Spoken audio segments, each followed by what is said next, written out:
Okay, going live. What is going on, everyone? We are live as we've been doing for the last few days. We actually have Ted piped in on the audio, our free Tendies fantasy co host. Ted, what is up? What's up, dude? I'm hoping that we have fixed the audio issues. I listened back to the last time I was on the show, and that was terrible. I, Yeah. I feel bad for anyone who had to listen to that. Yeah. Luckily, it's not many people, but eventually it will be. All right. The fast puppy, the slow puppy. We do not do slow drafts here. We do fast drafts here. So, What kind of maniac does a slow draft? Like, what is the market for that? do you know what it is? Is I because it's I was actually like watching on Twitter, right, trying to figure out who's doing these because I never would, right? I want the dopamine rush off the rip, but it's like people that are doing. There are people that are legitimately maxing every tournament. So when that $1 tournament dropped, there were guys that were going to dump 150 entries into there, and they're not going to sit there obviously at a half an hour per entry doing it. So they do probably 2,000 best ball rosters that way. Pick four. Looking like you got a Puka roster, my friend. Yes, sir. So we've been over this a little. I mean, and maybe someone's like an idiot. We've been over this quite a bit. For me personally, I'd be curious to get Ted's take on it. For me personally, in redraft, I actually prefer Puka because Joe Burrow has health issues that really freak me out. I don't. I don't know. I think Joe Burrow and the Bengals are such a weird proposition, but they do still have Joe Flacco there this year. I was really reassured to hear they insured Joe Flacco, so maybe I'm overreacting to this. The way I perceive it in best ball, Jamar Chase has just such mega league breaking upside. I'm taking Jamar Chase over Puka. But in redraft, I think I kind of like the security that Puka provides, but he's had injury issues in his own right. So what are you doing with best ball and redraft? Is it the same answer for both for you, or do you prefer one in one format? I think I'll take Chase in both of them. Reason being this year, right? They still have Flacco. Okay, so you're not So worried. if Yeah. Joe Burrow goes down for any reason, the wheels aren't going to completely fall off. And Chase did fine with Flacco. He had his best game of the year with Flacco against the Steelers last year. So I'm in, but it's close. Like if you took Puka over Chase, I wouldn't be like you're a taco. Cool. We get a little pick four chase. So this is pretty cool because I've been really in on T Higgins. I am really in on T Higgins this year. I'm not actually concerned at all. Like I prefer him over Zay Flowers. I think right behind like Chris Olave at that mid third round. And I haven't gotten a chance to do the crazy stacked up Bengals roster yet where we go Jamar Chase, Joe Burrow. But Joe Burrow's going so late, we may do this and then take Joe Burrow a little early at the 5-6 turn and do a Joe Burrow, Jamar Chase, T. Higgins roster. I think that's pretty fun. Okay. You think that guy who took Puka at three is listening to the show? He No, must be. He's a no. fan. No, almost certainly not, actually. The odds would be pretty incredibly statistically unlikely, but I'll believe it because it would be cool. It would make me happy if he was. Um, So yeah, that's really cool to get a Jamar Chase. I don't know. To me, it's really close. I think in full PPR, Puka probably does outscore him in my opinion, because he gets so many more receptions. But in half PPR and standard, like you're live to get a 11-point reception out of Jamar, which is something that's really hard to find in fantasy. And also the Rams defense is going to be so good this year. I do wonder if their passing volume comes down quite a bit. So so The yeah. tiebreaker for me goes to how many live streams the Jamar Chase has not appeared on with Aiden Ross. So Yeah. The likelihood that he does something wild and gets himself in trouble is so much lower. Jamar is a surprisingly buttoned up dude for like, I don't know, man. If I was that good at the sport and making that kind of money and I'd been a star since college the way he has, I would be a horrific human being. I'd be in so much trouble so fast. This may be a Bowers roster. I'm trying to bring myself around and start taking Bowers, even though I've been really reluctant to. I think I need to be more reasonable about that as I've dove into the tight end tiers. For me, though, the one that's non negotiable, I am not willing to take Bowers over A.J. Brown or Drake London. I think the breaking point is, do I have that same policy for Nico Collins versus Brock Bowers?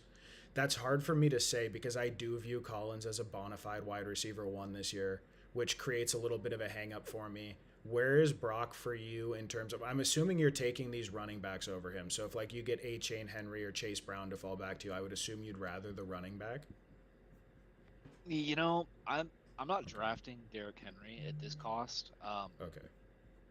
But for the most part, all that other tier of running backs I will take before the wide receivers. Then for me, I clearly want AJ Brown before Collins and Drake London. One thing about Drake London this year that I think people just aren't really thinking about is that Tua is going to be the quarterback. Yeah, Um, right. and Tua, while he had a couple good years in Miami, I don't think he's got it anymore. Like Drake London has league winner upside if Tua gets concussed again and Michael Penix comes in because Michael Penix, all he knows how to do is throw to Drake London. It's the only thing he does. I think if Penix is reasonable looking this year, I think Penix ends up starting at a pretty early point. Oh man, so I really like that value on Devonta Smith. I hate going with a zero RB roster, but I think we got a good price on London. I'm really happy with Jamar Chase, and I don't think Devonta Smith should be there this far back. I know you're not quite as big on him. You'd probably be taking McBride there, which is fine.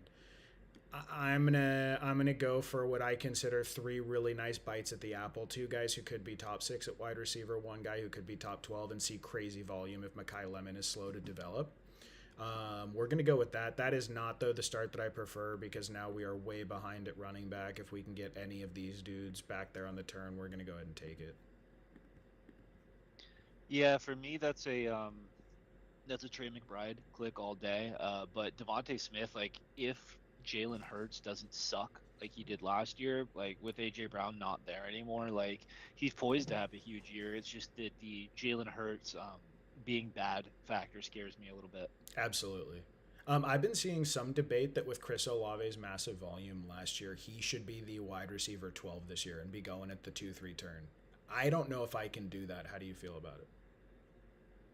I'm not drafting Olave, especially in the third round. I won't even take him at the current price because of all the injury issues, right? Like the concussion, he made it through a full year last year, right? So, I mean, the result was very good for a place you drafted him, but he is one like concussion away from missing serious time, and he had like a Blood blood clots. clot issue No, too. Yeah, so blood clotting issues. So like chronic, yeah, they had to like hold his arteries open or whatever, give him blood thinners until that stuff cleared up. Yeah. so like if you told me he was going to be play all 17 games, then maybe you could sell me on that because I'm a Kellen Moore fan. I think investing in that offense is a good idea, but I think the risk is extremely high. So if you're gonna be a Chris Olave guy, I wouldn't want him as like my anchor wide receiver one. Yeah, I don't know. I guess it's just really appealing the crazy volume. I mean, dude, he's gotten like league breaking volume the last year, especially. They also just went and got a receiver in the top 10 who apparently it's controversial on Twitter because I got some crap for it for saying that I would take Jordan Tyson over Carnell Tate this year. I guess that's not a consensus take. I guess that's kind of a taco take in terms of Twitter's view. I think Carnell Tate's gonna be a big fat bust, man. You He do? he I won't Oh my draft him at god! all, man. Like, wait, this year at cost, or you think he's a bust as a player? This year at cost, I will not click that. It feels as gross to me as like clicking Travis Etienne in the third round. Yeah, I won't do it because so far, like I'm a Cam Ward guy, but that passing offense inspired no confidence whatsoever. And his profile, Carnell Tate's profile, isn't that of like a guy who's going to come in and dominate. Like Garrett Wilson was a Buckeye, significantly better in college than Carnell Tate was. yeah. I think Carnell Tate. I like the archetype of the player a lot. I'm more of a fan of those big bodied guys than you. I think like he's live for red zone work, and Dayball likes giving volume to rookies. I just wonder if like with Cam Ward's current state, they're gonna try to feed the ball more underneath, go more like work the ball to. I mean, I'm a Wandale Robinson guy this year. I wonder if they're gonna work the ball to Wandale pretty hard, like more so than I'm people sorry, but think. how is Josh Jacobs still available almost at the 4 or 5 Yeah, turn? This is yeah, insane. Well, there he yeah. goes, but There he that's the goes. farthest I've ever seen him drop. That's insane.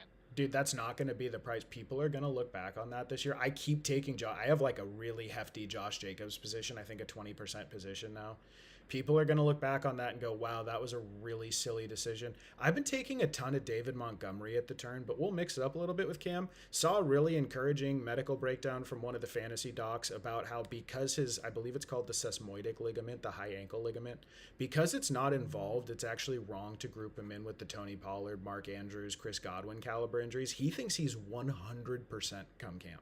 I don't know if I'm willing to like bet the house on that, but I am now more comfortable taking him for a guy. The guy specializes in sports med injuries. If he's that bullish on it that he's willing to, right there next to his pedigree, put that out there, I am going to have some faith and take late round 4 Cam Scattaboo. I do think I prefer Montgomery in a vacuum because of the safety. And then Swift is that high floor dude where if I have DeAndre Swift as my RB2, I think you're kind of nice, right? You just don't have to stress about it much the rest of the year.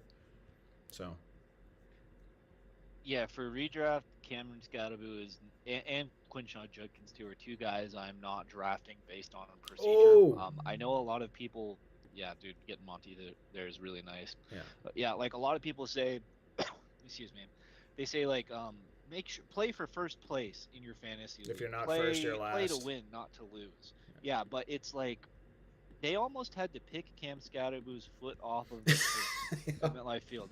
They Yeah. could have like basically brought a Yeah. Ziploc bag and put his dislocated foot in it. Yeah. And it's like, Uh, if we're as a fantasy community gonna say, you know what, Christian McCaffrey, he's had too many touches, I won't draft him next year. Like, why are we not, with the same caution, not drafting these guys with catastrophic injuries? I mean, it could work out. I'm not saying that it absolutely won't, but to me, like, I'll take Monty all day there. It cost, and if it blows up in my face, so be it, I guess. you don't feel like that's kind of baked it. So he was the RB7 before he went down with injury, and he was seeing. So there's a difference. I like this distinction. I heard a guy make on stream the other day between a bell cow and a workhorse.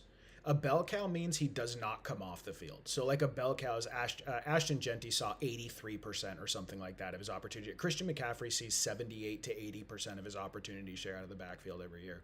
And if Juszczyk wasn't getting targets, that would be even higher because opportunity is target share as well. Those are like bell cows, but then there's workhorse usage where you're getting like 65 to 70%, and that's still really good. That's what we're after. Cam Scattaboo was one of the very few bell cows when he got going. He was getting 3 down work, the 3rd down roll, targets in the red zone galore, and every red zone carry to the point where they would give him 3 rushes in a row from inside the 5.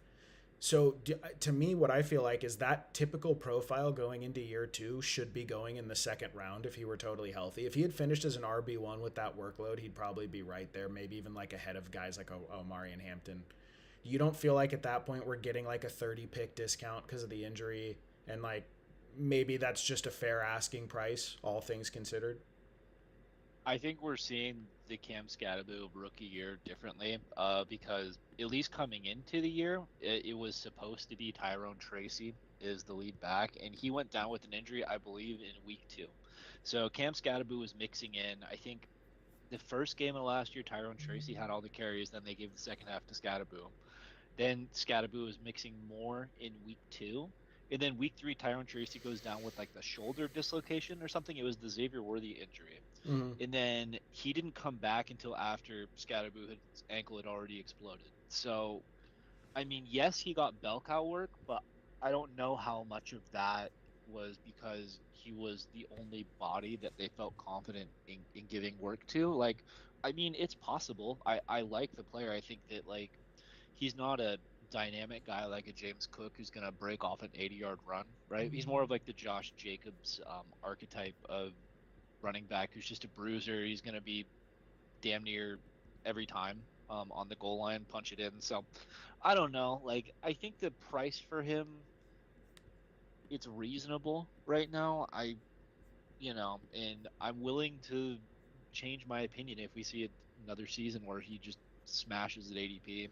So I'm certainly not trying to toot my own horn here, right? But this is such a beautiful start to me with the price we're getting on elite quarterback this year. I get the Joe Burrow and Jamar Chase stack pretty late, man, almost at pick 70. If Cam Scatterboo's healthy, I'm extremely confident in this running back room. And then you get Drake London, Devonta Smith as your 2 and 3. Normally, I would tack on one of these receivers that I think is inappropriately priced back here, but I'm going to go ahead and take who I think ends up being the most productive receiver in Green Bay this year in Tucker Kraft. We'll take him a little bit ahead of ADP, but that's because I really think these rooms are tamped down nice and secure. And now we can go super balanced and go running back, wide receiver at the next turn here. Typically, it's been Ricky Pearsall. I'll probably start diversifying a little bit. I'm doing jumping jacks if Chris Godwin gets back to me, but I notice his ADP is rising as it absolutely should be. But that is to me, certainly not trying to compliment myself, but that is a beautiful balanced start, and I think that's a start in redraft you can pretty realistically get without Joe Burrow's not going to fall that far. Probably be Caleb Williams or Jalen Hurts who's sliding up, and I don't care about stacking as much there. But that's about the best outcome for me if you were gonna go 0 RB in your first three picks, I think that's about the best outcome you could hope for. Maybe you're going to end up getting DeAndre Swift here or Quinshon Judkins or maybe Bucky Irving if you're comfortable with it. How would you feel if these were your starting five from the four hole, Ted? Oh, that's a great starting five. Like I'd be more worried about it in redraft just because Yeah, the yeah, previously mentioned Scatabo, yeah, right? yeah. Yep, yep, yep. But yeah, I really like. I know you reached on Tucker Craft, but I'm a believer. If you're gonna pay up for a tight end, like he's one of the ones that falls outside of that Yep, elite tier, the yep, elite top two. That's worth paying for. My other like round seven auto click has been Chuba Hubbard. yep. That's the other guy I've been drafting a ton of, but in best ball, I understand kind of getting that balance build going so you can not feel pigeonholed to not take another running back, right? So he would have You been set on. yourself up to catch the value. Yeah, he would have been on the board for me here. He went one pick before me. Oh, Godwin at the 6-7. So again, right to me, that is the right price. And when we start getting into our wide receiver articles, the wide receivers are taking so long for me to sort of preview and write up. I'm going to advise people shoot on Chris Godwin in the seventh round. If you're at the 6-7 turn and you're building like we've been telling you to build, and you come away with a Tyler Warren, a Jaden Daniels, a Josh Allen, a McBride. About you have your elite onesie. I would only take one of them before the seventh round. I think that's just you should pick your lane there. And you come around on the 6-7 turn and you get like Chris Godwin and Jordan Tyson as your wide receiver 3 or 4. I know that's going to be a little bit ahead of current ADP, but I think that's where redraft ADP is going to settle. I would feel so great if I have an elite tight end and then Tyson and Godwin is my two flex plays with two top 20 wide receivers and two top 12 running backs in there or whatever. You know, you flip out the running backs or the wide receivers, however you balance your roster early on. Those are going to be the builds that I'm really chasing. I think those guys give you a lot of flexibility and value down there. Okay. You know what's funny is Dobbins to me is very tempting in this type of a build, but I haven't been taking a lot of Kyle Monangai, and here I want to see can I get like RB2 production that comes out of nowhere at some point this year. And there goes Ricky Pearsall anyway, my favorite guy. We're gonna take Kyle Monangai and add him into this room. Should get some flex weeks out of him one way or the other.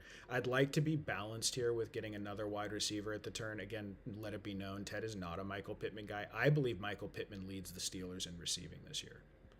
So I'm pretty happy to take Michael Pittman here. I absolutely hate the type of pick that Jacoby Myers represents. Not because he's not a good player, because I think it's this very boring, like, you'll get some points at some time or another here. I don't see any way that Jacoby Myers spikes out to be a league winner. Whereas if Michael Wilson picks up where he left off last year, you're getting 140 targets. If Xavier Worthy firmly grasps the wide receiver 2 role in Kansas City and does what he did at the end of his rookie year, you might be getting a league winning flex. If Michael Pittman gets 130 targets this year, you might be getting a league winning flex. That's more the type of stuff that I'm going to chase when I'm this far into the draft. And also, we haven't been taking any Xavier Worthy. We get a little 7-pick discount on him. I love the idea of throwing his boom weeks in here. We're going to go ahead and tack on Xavier Worthy as our wide receiver 4. Yeah, I really like Xavier Worthy there. It's so funny when you were talking about Jacoby Myers. I was like, sounds awful lot like Parker Washington to me. Sounds an awful lot like Parker Washington, but he goes like 2 or 3 rounds earlier.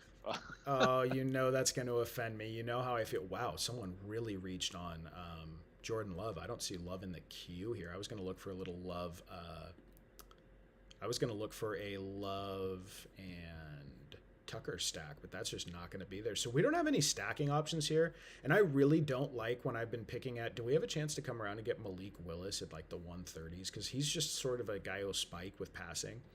124 Malik Willis. What we might do is we're going to pick best player available here, non-quarterback, unless what would be Bo Nix for me, but it looks like Bo Nix is gone. And we're going to see if Baker, Tyler Shuck, and I'm comfortable taking Malik Willis with Joe Burrow because I think he's going to run enough, and you shouldn't ideally really be taking scores from this second guy.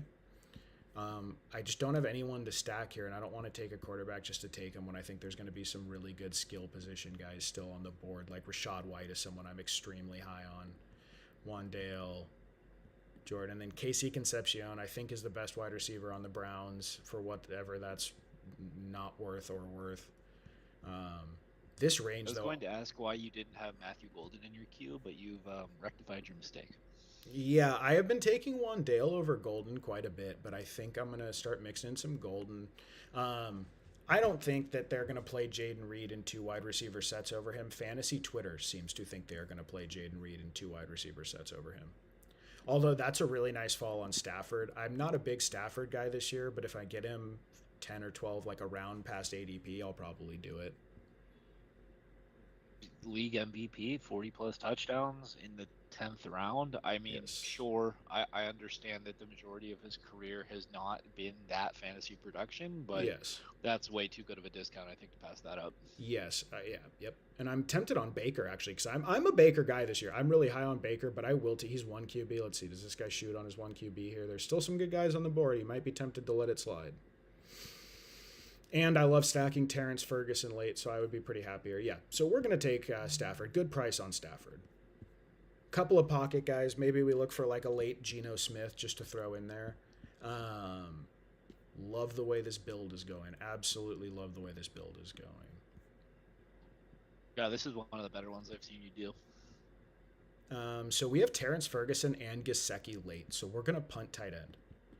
We're going to punt tight end, and I'm actually going to pick my shot for when I'm going to try to get in on those 2 tight ends specifically. We'll go a little bit early, and we'll get 172 Terrence Ferguson. He's going at like 185, and then we'll go a little early on Gesicki and get 196 Gesicki. So we're going to ignore tight end, and we're going to hope that our dudes fall back to us. Rashid Shaheed goes, what's your plan for wide receiver here? Because I feel like that's a steep drop off after him. It would have been Diggs, but Diggs just went. Goddamn. Well, I think we're going to get Shaheed, but yeah. So that would have been Diggs.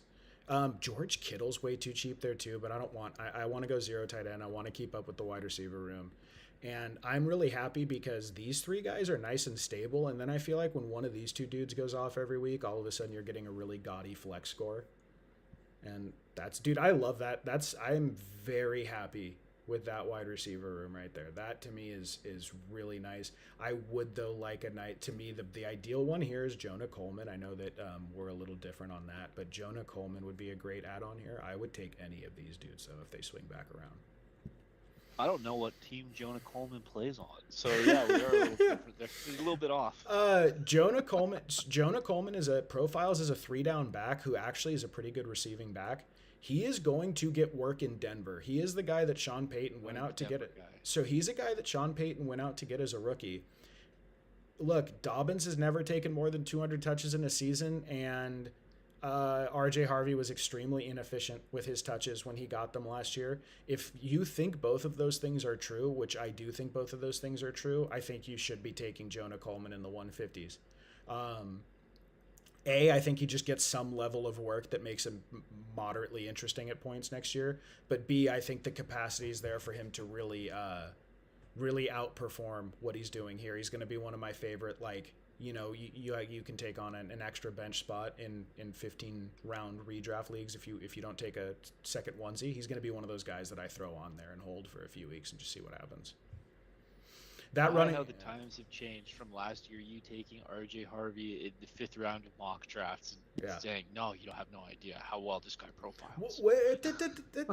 That was before Dobbins signed. That is an unfair classification, sir. That is before Dobbins signed.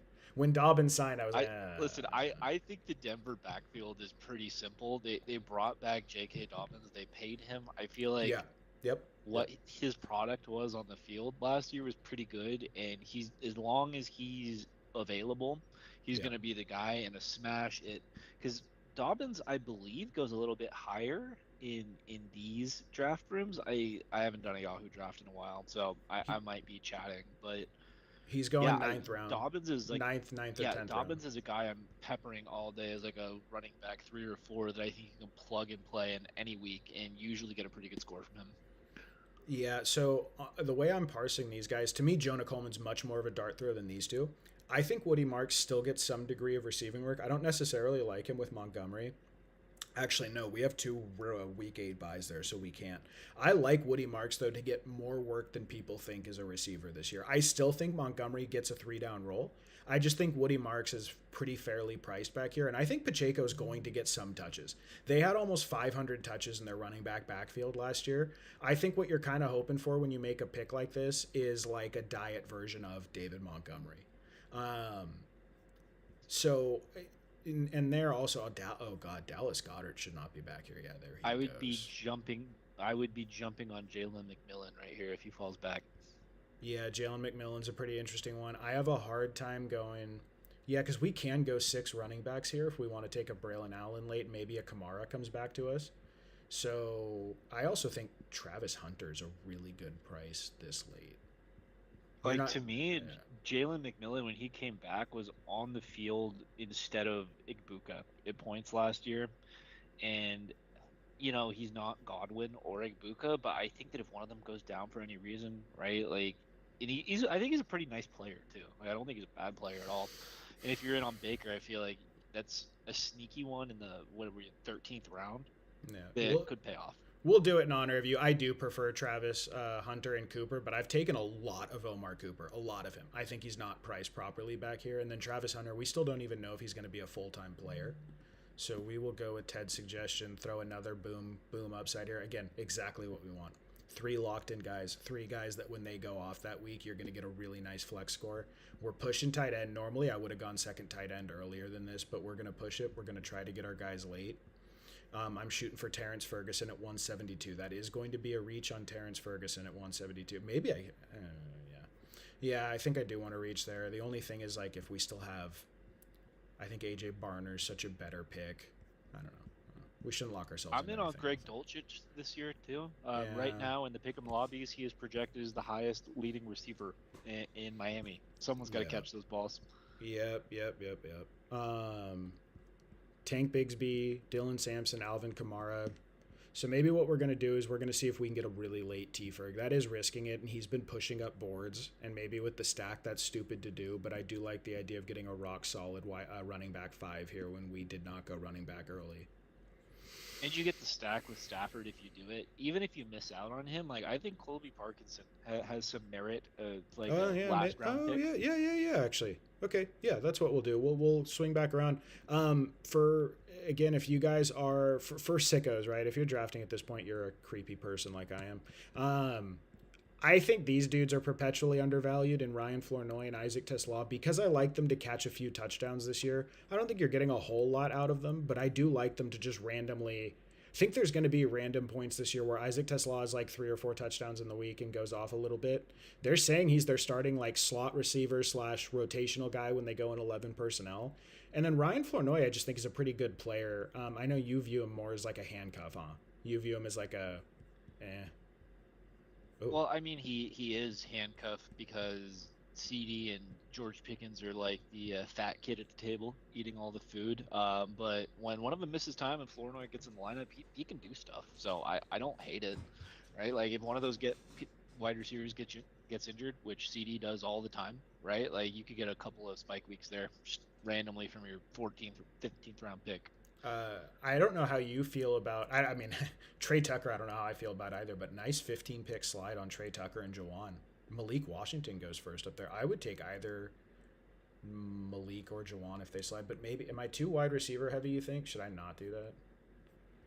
I don't think you can be too wide receiver heavy in underdog. Like, maybe honestly, I think this might be a good Zach Charbonnet roster.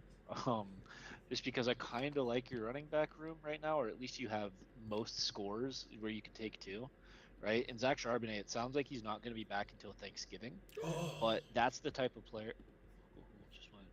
Jawan, well, no. So Jawan goes, dude. Jawan at 165. He's gonna catch touchdowns this year. He's a great. I don't know, man. I'm okay. We're done with the wide receiver room. Sorry, go on. I interrupted you. If that you. little man, Kyler Murray, can find him. Yes, sir. That guy's allergic to throwing touchdowns. Yes, sir.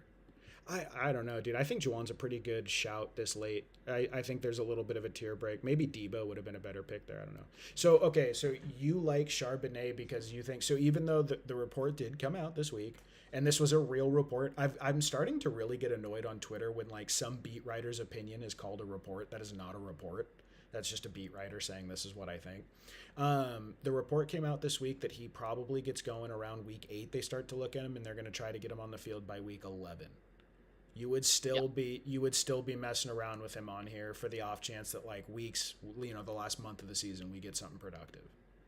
Yeah, it's like the game theory of the best ball tournament. Like, I'm not touching Zach Charbonnet in redraft because he's going to cost you an IR spot, right? And I think having that IR spot, well, he just goes anyway, is more valuable, right? But in a contest like this, where the money weeks are 15, 16, 17, I think that that's a good throw on in the 15th round, right? Because if he comes back and he's like, it seems like the coaching staff has irrational love towards that guy, right? If he like just gets thrown in, you get the primary running back in Seattle for like the end of the year. I feel like that's gonna be potentially sneaky points at the end. They could win you some money, get you up in those tiers. Okay, I've been smashing Dylan Sampson. I think Dylan Sampson's one of the most mispriced players in fantasy right now, and I keep taking him back here. But on that one, we're gonna take Kamara. We're gonna say that the new money means something. That I think his ADP rises more up around 150 by August, so we're getting good closing line ADP there. And on the off chance that ETN gets hurt, which he does have a bit of an injury history, or on the off chance that they do decide to target him 40, 50 times this year, I think that's a really nice running back five. I am willing to go extra running back here because we've waited so long on some of this stuff, and I may just leave the quarterback room there. I know that the best ball guys hate. That is too thin of a quarterback room for best ball dudes, but I don't know. I don't Well, I necessarily mean, what know. quarterbacks are available here? Like, It's about Geno Smith and Brissett. Would you tack on Geno Smith and Brissett is what they would say. Or I'm not tagging on Geno. Do you have any pass catchers from Arizona or the Jets? Probably not, right? no, no, it would just be Yeah, giving all you your like, correlations gone. yeah, yeah. If you were going to take a third quarterback, I would be interested in a speculative Fernando Mendoza. Yeah, he already That's the went. type of Yeah, guy I'd want to attack. Oh, he did? yep. I do love Mendoza though. You are correct. I love that at this price. And I dude like Dylan Sampson is falling a little bit. Katron Allen, Braylon Allen. Yeah, so Mendoza would be my favorite here. Although I do think sneakily, I think Geno Smith on the Jets will have some spike weeks this year because he runs a little bit, you know, and I don't mind throwing in Geno Smith. The thing is, I really want these two quarterbacks. I think Terrence Ferguson's going to go here right before. I'm going to lose the stack at the last minute. Oh, Greg Dulcich, though, if he falls, Jesus. I prefer Dulcich to Ferguson, but I want the Ferguson Stafford stack. Uh, Yeah, 10, and you have 10, the short 15. turn coming up, right? Yeah, So you can yep. kind of go back to back. Yep. And then we'll hope Gasecki survives till the end there. Although they're all junior. Eric All Jr. is getting some steam all of a sudden. So I wonder if they a bunch of three tight end and two tight end rosters. We may get the what I consider a good value on Ferguson here. Again, I prefer Dulcich in a vacuum, but the Ferguson Stafford stack is going to win out for me there. Also, like in a vacuum, I prefer Jacoby Brissett over Geno Smith. Really? Um. Jacoby was like the garbage time king last year, man. Like Yeah. Geno might just be done. Like he was so unbelievably bad last year. He was a fantasy destroying force. So I don't know. Like I mean, if he is more like Seahawks Geno, it's a great value. If I had to guess, I think he's just done, man. Okay, so we have three tight ends here, assuming this guy doesn't do a four tight end build, which would be weird with four running backs. Okay, so last guy to possibly ruin the stack for us, and we get Terrence Ferguson a little bit past ADP, but basically ADP. But that's awesome. Dude, I'm so high on Ferguson at price. And then if we round this thing out with, if Greg Dulcich is there, I think I'm just going to take Greg Dulcich and not take the stack because that's really cheap on him. But if not, we're going to go Mike Gesicki in the last round or in the. I don't know. What do you think? Should I get cute and wait and take like a Braylon Allen here, who I feel really great about, or should I Braylon should be there in the 17th, and he's sometimes there in the 18th. Oh, Dulcich goes. yeah. So to me, it's So do I want to reach on Gesicki to lock up the tight end stack here, or do I want to get? I think I want to lock up the tight end stack. But what would you do? yeah, I think tight end stack is fine. You can live without Braylon Allen, I think. It's a double tight end. So we have a double tight end stack, and then Kraft, who I think is locked and loaded as the tight end five this year, and or yeah, tight end five, tight end six, and I don't know. Maybe this is offensive to people. I think he has all the upside in the world. He was tied with Trey McBride in points per game before he went down with his ACL last year. I think Tucker Kraft in round 6 in redraft is a league winner. So, Oh, Brandon Ayuk, round 17. The guy really wants him. yep. Have you been paying attention to the Brandon Ayuk discourse lately, Yanni?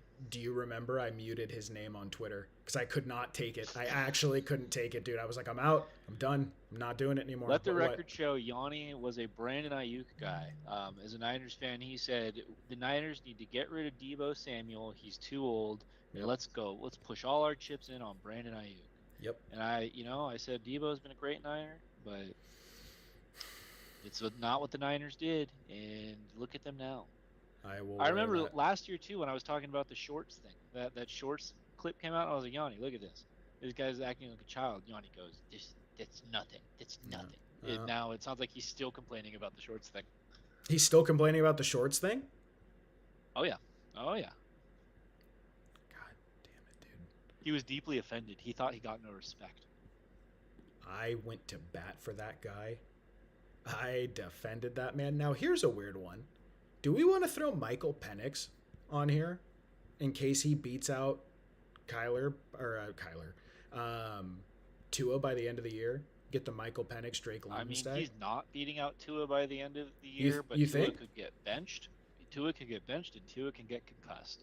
Michael Penix is not a good football player. I saw Oh, someone on Twitter oh, today talking about why oh are we convinced that man. Tua is going to be the starter? Like, no, Penix is bad. But what Penix can do is he just focuses in. There's only one guy on the field that exists to Michael Penix, and that is Drake London. So if you're a Drake London owner and Tua is out for any reason, be happy, boys. You know what we're gonna do? We're gonna go Kalen Black. We're gonna go with a running back 6, Kalen Black, in case Christian McCaffrey has issues this year. I like that. I like all these guys, so again, this will be covered when we start getting into our redraft content. Me and Ted start talking about the various theses of these rookies.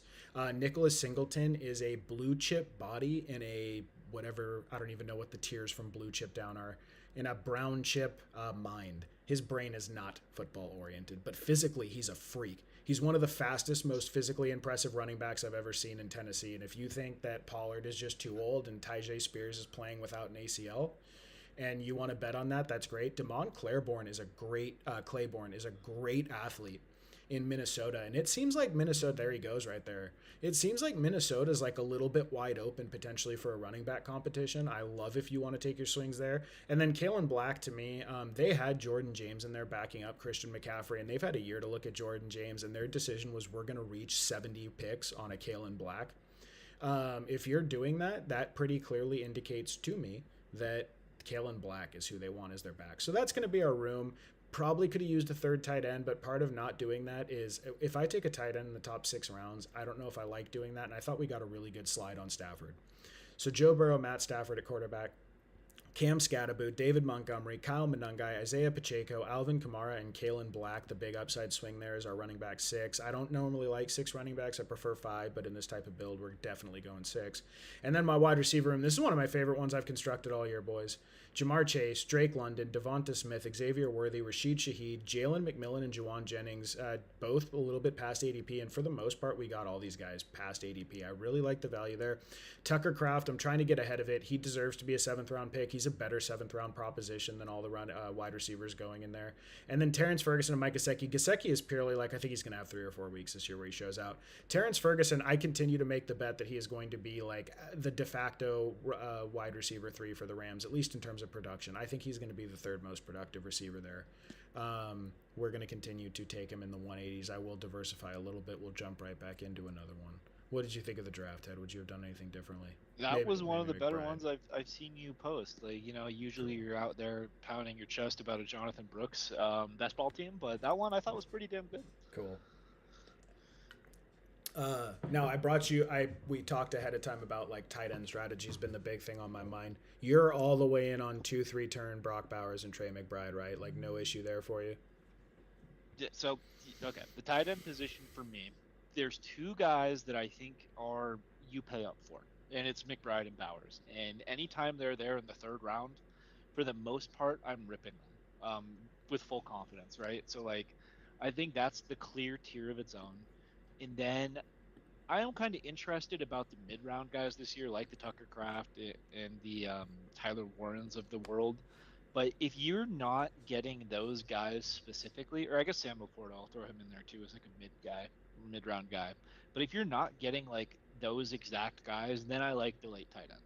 So I have been paying up when they're available, and there's been like some anti-premium tight end sentiment. It's been going on for a couple of years now. What do they say? Like Travis Kelsey was an outlier, and you're a taco if you're paying up for tight end like that, right? Like I don't know. I think Brock Bowers and Trey McBride have like such high positional advantage upside, especially in redraft. It's probably less important in underdog, but like for your home leagues, like if you can roll out a 20-point per game Trey McBride versus someone who's streaming Jawan Johnson like I was last year, like that's such a huge advantage positionally for your team. And I do believe those guys have the juice to be able to do that. So I'm happy to pay those prices. So where is your cutoff here? Specifically, what I'm thinking of is this little tier of back end wide receiver one. So that is by ADP going to be Nico Collins, AJ Brown, Drake London, and George Pickens, and then Brock Bowers. Where do you have Bowers in relation to these four guys? And are you taking Bowers over any of the running backs, or is it more like if he falls to you at the right 2-3 turn, you're going to take him?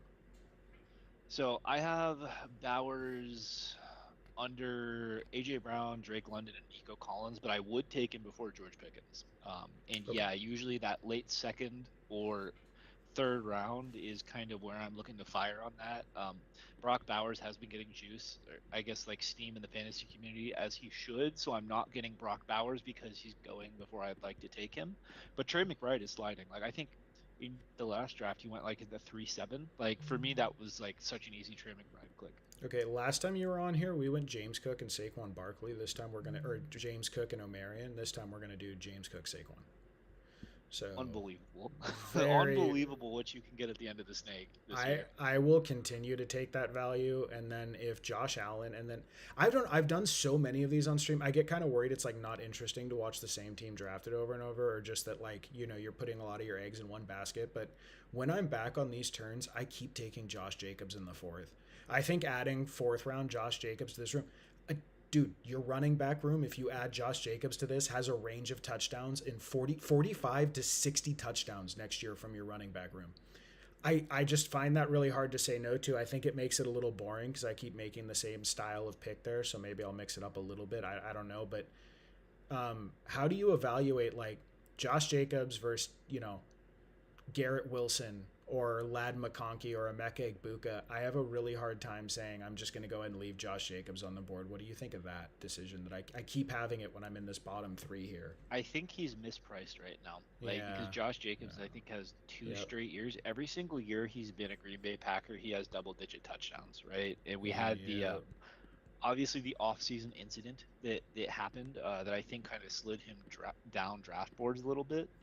But it sounds like he's not getting charges pressed against him, so nothing has really changed. But I feel like the market hasn't made that adjustment yet, right? So he's sitting down there in ADP, and I feel like people aren't as willing to come up to get him like you've been.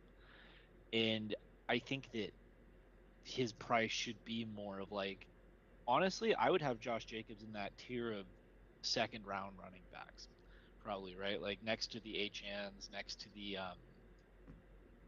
Chase Browns, those types of guys, because like he is truly a bell cow on that offense.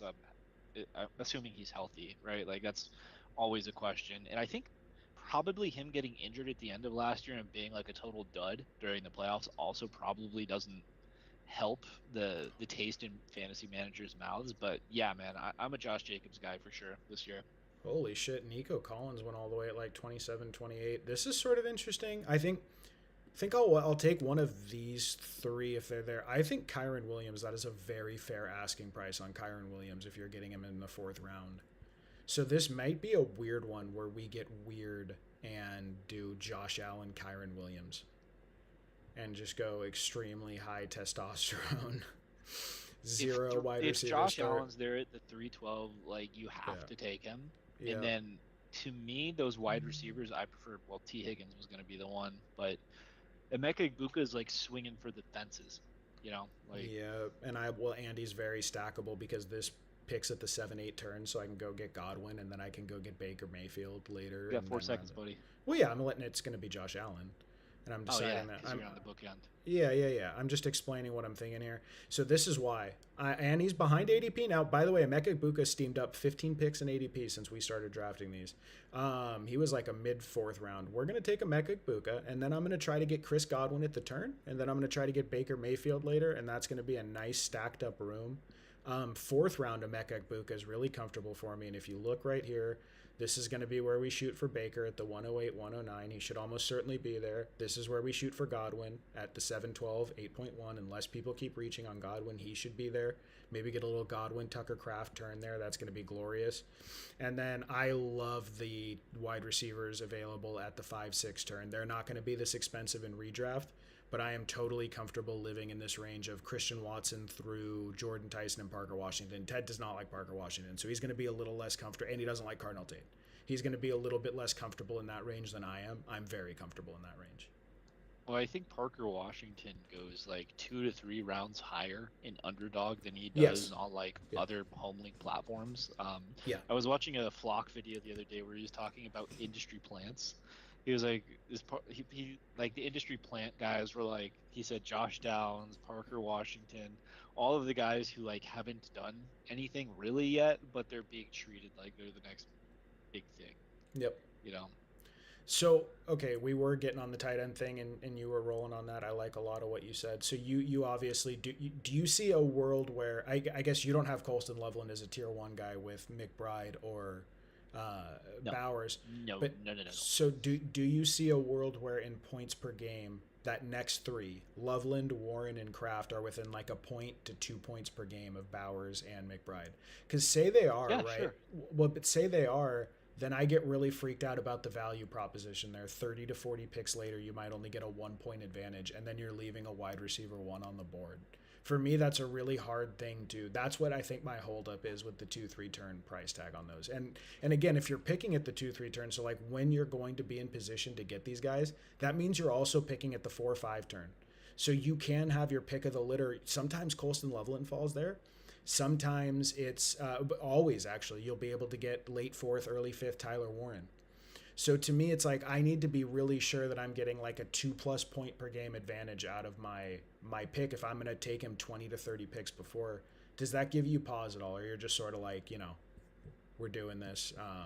No, not really, because to me that Loveland, Kraft, and Warren tier is like they could do it tier, right? Versus Bowers and Trey McBride have shown they can and will be that positional advantage. So, I mean, yeah, like there is some game theory there, but for me, like the premium tight ends, the top tier tight ends at McBride and Bowers are an auto click for me in 3 if they're there. At 3 if they're there. So I don't like DJ Moore at all, more than nearly anyone on the board, but I will take him with a Josh Allen stack as my last pick in the 5th round. Hopefully this guy goes QB or tight end with the double zeros there. Okay, so yeah, he takes, is that Jordan Tyson? Good man. I like Jordan Tyson a lot.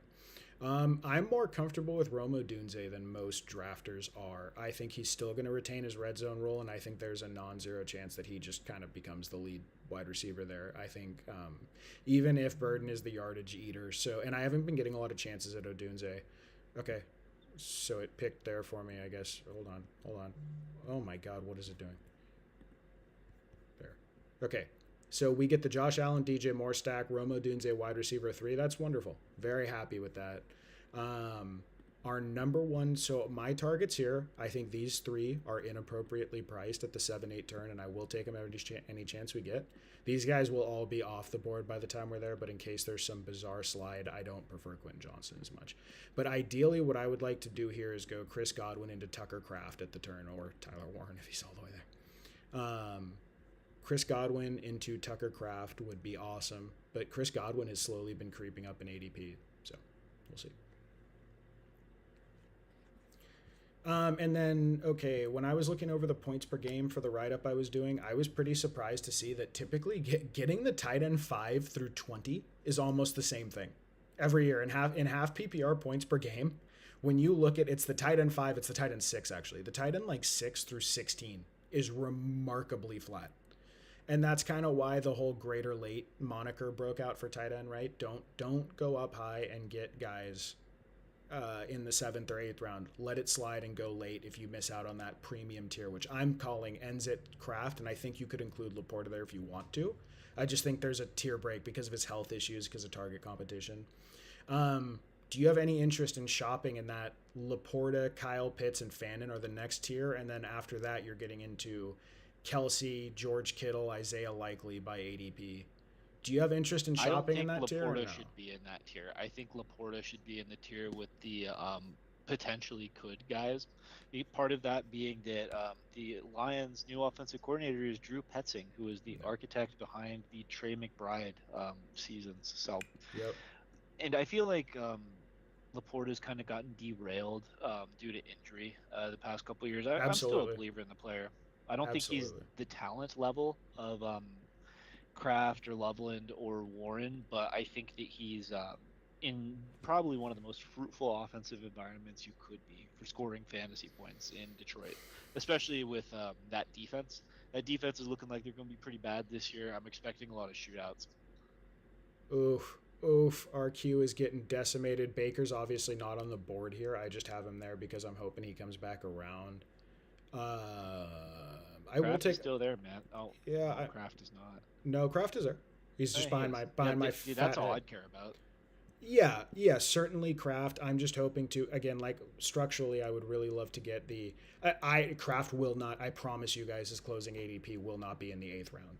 So I still like to keep taking advantage of that while it's there. Chuba Hubbard in the 8th round, I will throw on. But I would really prefer for this type of build when you're going double hero running back. I would really, really prefer a wide receiver tight end turn here. Maybe Jaden Reed just because I'm taking him so little. There goes Tucker Kraft. Oh, that is a bummer. My heart. Well, that Um, means you could take Godwin and Chuba, and you can join me in my Chuba bullishness. well, remember, right? Double hero running back start. I would prefer to go Cortland Sutton, Chris Godwin here. Get 5 rock solid running backs, wide receivers, because that you hate Cortland Sutton. I know it. I can hear your disappointment through the silence. But Cortland Yeah, Sutton, not a Cortland Sutton guy this year at all. dude, for most of the last 2 years, he has been like a mid-range to high-end wide receiver too, and now you're getting him at like wide receiver 3, 4 borderline prices. I'm gonna keep paying that personally. But I certainly understand if that's just not a pick that's for you. Okay, so we get what we were hoping for. Emeka Egbuka and Chris Godwin to me captures such a huge amount of the Tampa Bay passing game, and then Otten is absolutely one of my favorite later round guys. So we are going to hope in 16 picks. Sometimes people reach on Baker, sometimes he's not there. And then again, ideally, right, we're playing the game of hoping one of our guys we really like here. I'm very happy to take Laporta or Fannin as my tight end in best ball once this tier goes by. In redraft, maybe I do try to do the min maxing thing where you don't take the round 7 or 8 guys because they're negative EV moves. I'm still not sure about that. I personally think if you told me Laporta plays all year and he's playing in the Petzig system, and this is a dude who within his rookie contract has a tight end 1 overall finish, I think you can't go wrong taking that in the 7th. I think maybe we're reacting a little too strongly as a community to Kyle Pitts having one massive game, where before that he was really more of a tight end 3. So that's the one I'm out on there. Harold Fannin Jr., I do believe leads the Cleveland in receiving. If you include, I think Casey Concepcion's their lead receiver, but I think in terms of overall receiving, it's Harold Fannin. So what do we do with the fact that the Browns probably don't have a real NFL quarterback, right? But the one that I'm sure of, I do think round 7 Laporta I'm crushing, but after that, I'm probably just going to wait. I'm probably going to get a Mark Andrews, a Dallas Goedert, a Dalton Kincaid, an Isaiah Likely, a George Kittle if he falls enough, I'll take. But those guys, you can get 30 picks behind this tier of guy, and that just makes more sense to me personally. Yeah, so to me, Harold Fannin, I would put him in that could be tier of Warren, Loveland, and Kraft. The only reason he's going this late is because the quarterback situation is such a disaster in Cleveland, right? But I think he has the talent to be up there with those guys. I'm actually surprised that guy took Fannin over Laporta. I'm shocked that Laporta's still on the board. There are some really hardcore. There goes Laporta. Good call. There are some really hardcore Harold Fannin fans, dude. There are people who think like that might be a generational talent at tight end. And I don't blame him. I mean, he was a really productive college player. So we're getting a pretty nice discount on Dobbins here. I've said before, I prefer Dobbins for hero RB builds or zero RB builds where you know, 6 to 8 weeks of like RB2 production is really valuable for those, but I'm not sure if you're getting a season of it. I do prefer just straight up to Dobbins overall for the season. I prefer Kenny Gainwell and Rashad White personally. But That's getting way too cute, buddy. but That's getting way too cute. Oh, there he goes anyways. Well, we were in good discount territory, though. I was actually going to say, but I will take Dobbins there if he had gotten there. So this is a pretty easy one for me. We get the stack with Kenny Gainwell and Baker Mayfield because Kenny Gainwell is going to be their third down back. We get Baker Mayfield going in with his boys there. I absolutely love that. I'm so excited about that build overall. Tight end is going to be a rough one now, right? Now we're kind of in skimpy territory for tight end, but if Dalton Kincaid makes it back to us, we're going to be happy. I would take any of these guys and just double up on tight end at this next turn because I'm very, very happy with this build. I'm not going to go add another quarterback if we have Josh Allen and Baker Mayfield. I have Cade Otton, who I love late for tight end backup, and if we can go with 2 of these guys at the next turn, sometimes there's a run on them and you're not going to get them, fine. But if we follow that up with 2 of these guys, I'm going to be thrilled. And if we miss out on one of them and we hope Brenton Strange comes around on the next turn, that's great too. I don't know, maybe I need to diversify a little bit, Ted. I just keep crushing Rashid Shaheed at this range. Maybe we can throw in a Stephon Diggs to mix it up. But so I have Wandale and Casey Concepcion higher, but am I crazy, or like when you look at this screen, what's right here right now, is Rashid Shaheed not just clearly the best value proposition of this range of guide? I think McMillan needs to be in that conversation. Yeah, I'm obsessed with taking Jalen McMillan around here too. Okay. But yeah, to me it's those two. And with Diggs, it's on the board he does not play this year. It's on the board that legal stuff that is happening, you can say it. Makes it so he does not play. You just can't say it explicitly, but it's on the board that homosexual, sexual assault, and kidnapping is not favorable to the NFL to have you take in the field every Sunday with kidnapping men and beating them for encounters. Yeah, that may or may not be something that the NFL frowns upon. We'll see. I'll tell you one thing: if it was women that he was accused of victimizing, he would not be taking the field. I think that's actually an interesting commentary on homophobia and anti-masculinity in the NFL, because there's no way. Dude, that clip, you've seen it, right? Where the Vikings were doing like an interview in their locker room, and they go, "Well, who's the guy on your team you wouldn't want your sister to date?" And everyone unanimously said Diggs. That's timeless, man. That is just aged like fine wine.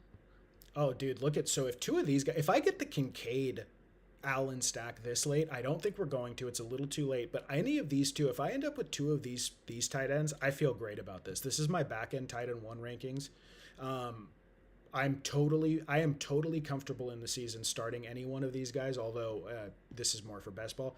I just think you're going to get a good week out of each and every one of these guys where you can fill out a wide receiver, a tight end room if you absolutely have to. Yeah, again, kind of a bummer to see where did Rashid Shaheed just went. Good call taking Rashid Shaheed below before. Okay, so we miss out on the Kincaid stack, but I'm pretty damn happy here. What would you think of these 2 as the basis for a tight end room?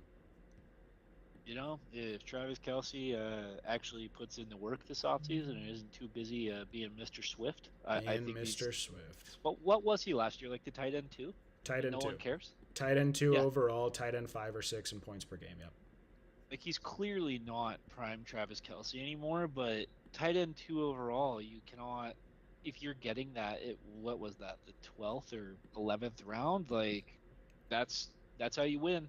Yeah, that was my 12th pick, 11th and 12th pick basically. But yeah, dude, so 12 picks past ADP there, and so this is one where I don't blame anyone for pointing out that the shovel pass touchdowns were wonky. I don't blame anyone for pointing out that Jalen Hurts has been a declining asset at quarterback for years. That's all fair.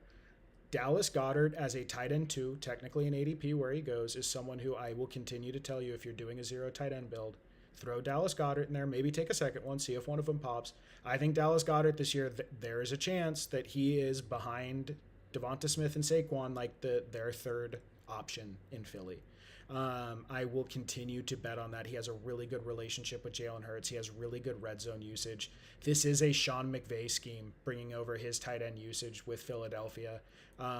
Dallas Goedert continues to be one of my most favorite clicks in the 130s, and I think in your redraft leagues, you might be able to get him Yeah, around the 130s probably. One of my favorite bets to make this deep, because once you get into the Oronde Gadsden, if you look at this next tier of guys, once you get into like the Oronde Gadsden or Chigakonkwo or Hunter Henry, you're getting into really boomer bust territory. I think Strange is the safest of these picks. He already went. There he goes at 145. But I continue to feel really comfortable when I get a nice Dallas Goddard down here. I would love to be drafted some more Gadsden if David Njoku wasn't there. I feel like that could get a little weird because they'll probably have Njoku be blocking. Yep. Depends what. Yeah.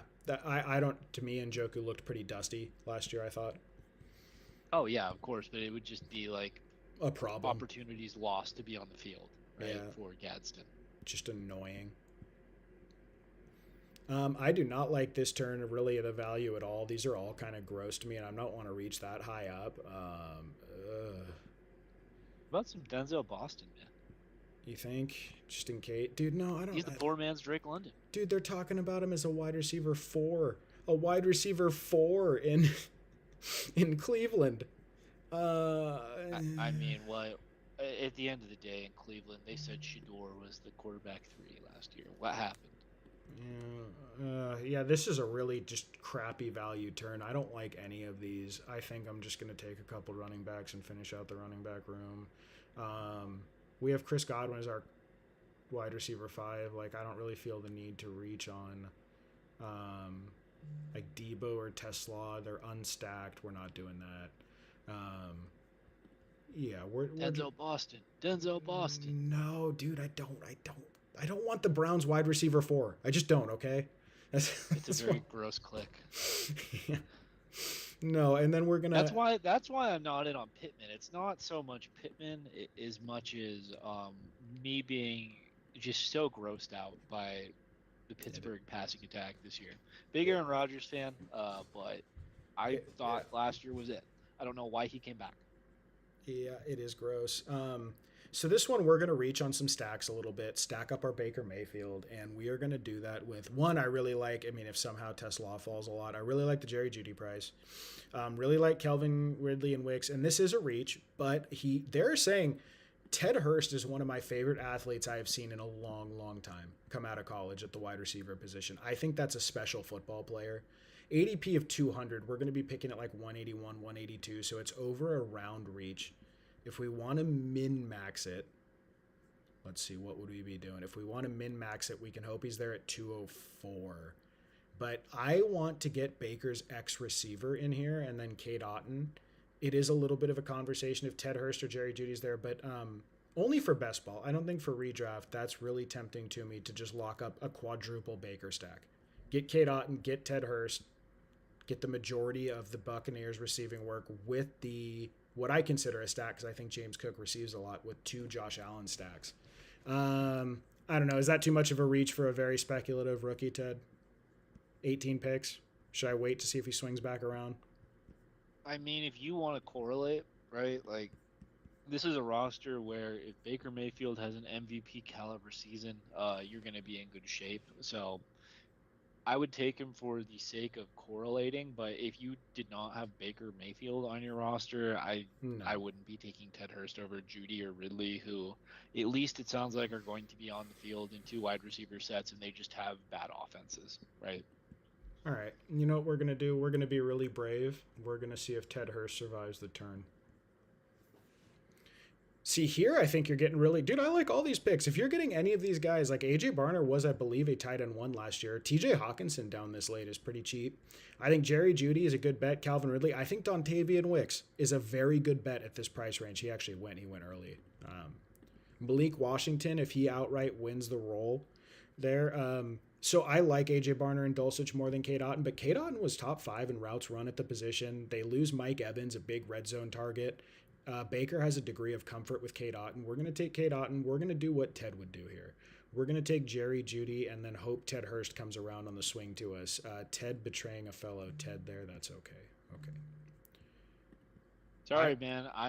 Listen, I am a drafter who does not like to crown the rookies before they've done anything yet. Yep. And that's sometimes to my detriment. Yeah, I like that at least this year, like, I'm more okay with taking swings on completely unknown rookies if you're drafting this late, right? But last year we were just ripping the rookies willy nilly, like Yeah. round 5 and higher, and it's just like, okay, like I'm not paying. Which rookies offended me last year? Like the Trevion Henderson price, I thought was outrageous. How he was going in the 4th round, and I was like, this guy is Ramondre's still there, right? And he hasn't done anything yet, but people are drafting in that territory where you should be getting a sure thing, right? Kind of interesting how you're not getting that much of a discount on Ramondre this year. I find that to be a really, really hard click for me to make in the 5th round. Yeah, I think Um, it's bizarre because it's like kind of what I thought it was going to be. And I thought the price last year was fair, if not like a little underpriced, but now it's like based on what we saw, the market wants to draft him 4 rounds earlier. I don't understand. I don't think anyone is debating that Trevion Henderson is not a better running back, right? But they just want to use him. I don't know. I would think it goes more Hendo's way as the year goes on. pretty But you crazy. never know with Mike Vrabel. Pretty crazy stat I saw was that Ramondre Stevenson has a 2% fumble rate. 1 out of every 50 carries Ramondre has, he fumbles. That One is of us called Ramondre Stevenson a baby Camara back in the day. he And it did. wasn't me. He had a yeah. Hey, I have to wear that. So, what do you think? I think this would be kind of. Oh, there goes Ted Hurst. Oh, that's how life works. Shame and I think he'll disappointment. survive without Ted Hurst, man. How dare you watch that man's highlights? He is a gazelle. Ted Hurst is a beautiful looking football player on the field, dude. He's giant. He's 6'4", runs like a 4.340. Ted Hurst looks like a special athlete to me, in my opinion. But that's obviously not enough to get it done in the NFL. You need to have more than that. I would be taking some uncorrelated Jacoby Brissett here. Is what I Really? would do. No, Yes. not I with. think Baker has a high likelihood of tearing his labia this year. How dare you? Baker's labias are rock solid. I think I'd do a Keon Coleman with Josh Allen. His labias are rock solid. Like Rock he's got solid. multiple of them. He has labia of marble. Jesus Christ. Okay. I don't think YouTube will cut that. That's an anatomical comment. We're gonna do Keon Coleman because it does stack with Josh Allen, but that is a stomach. Your favorite turning. guy. That is I've hated him since he came in the NFL. We even lost our Braylon Allen late here. I would have thrown like a Braylon Allen dart throw here. So I think Keenan Allen, and then I think Keenan Allen just is like does he sign somewhere and do something cool? We'll use up that clock to take a look around. Katron Allen is pretty interesting, but I have a double hero running back. I'm not interested in throwing the last minute guy there.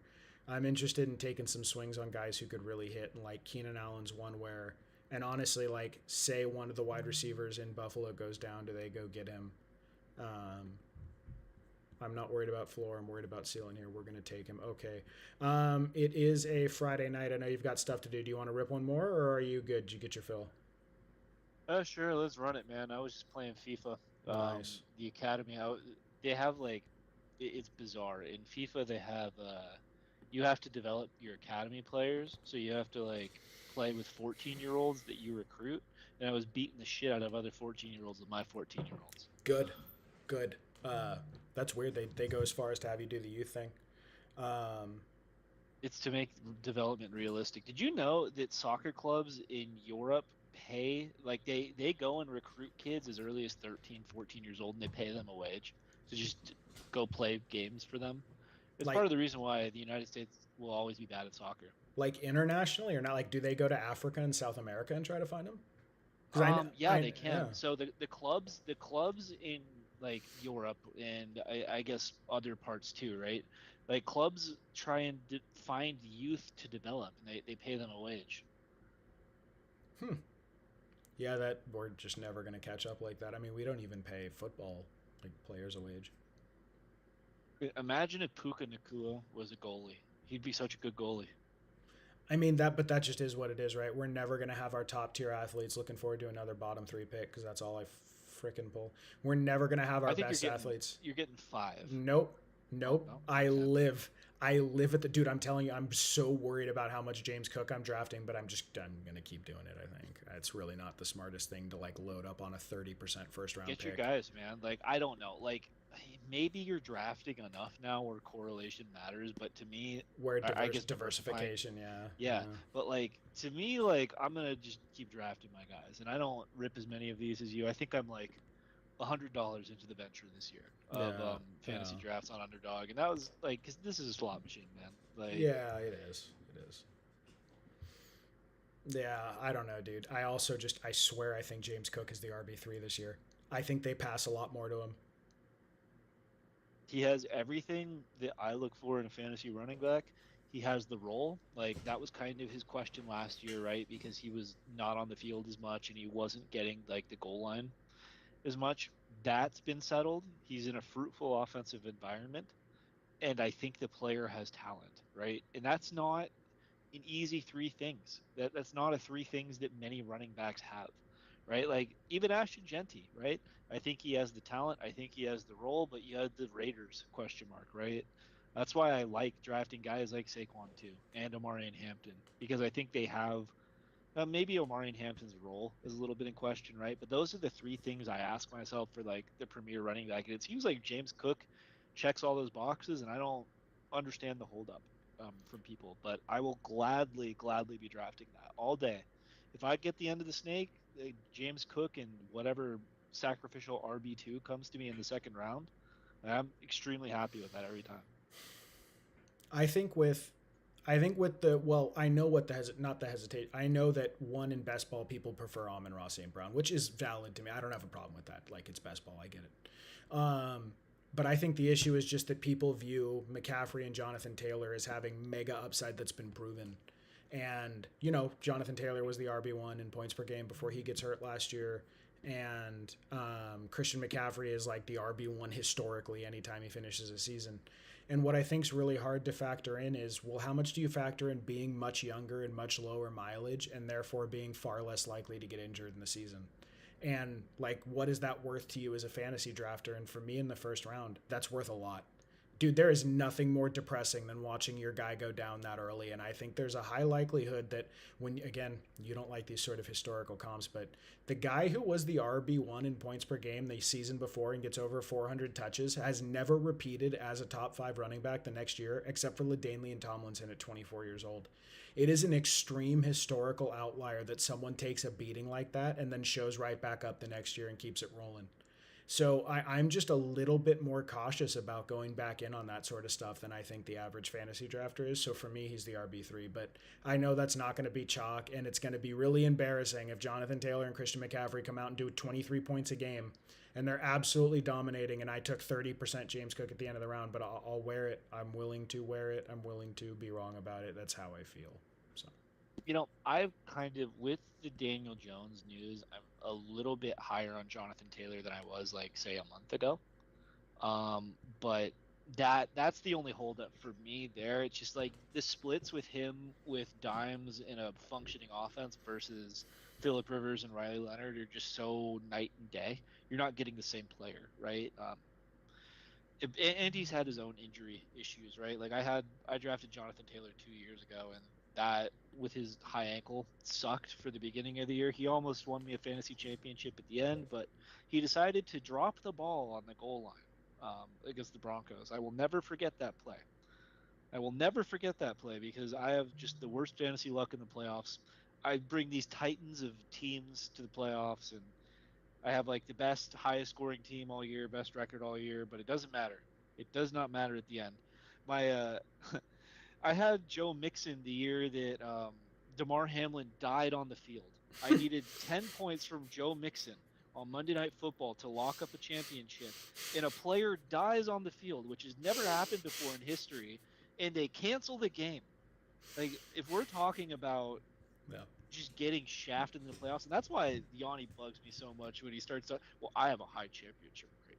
Look at my championship rate. I'm like, well, dude, like, come on, man. Have you ever had a player die on the field and cost you a fantasy championship? I don't think so.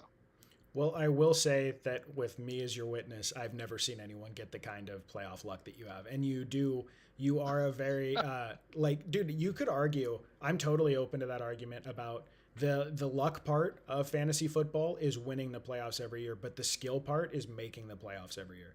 Because things can break one way or another. I had like a team that was averaging 135 points in half PPR single flex last year that had Drake London get injured, Rushy Rice get injured, and then Jameer Gibbs go for like 5 points in the semifinals, and I lost.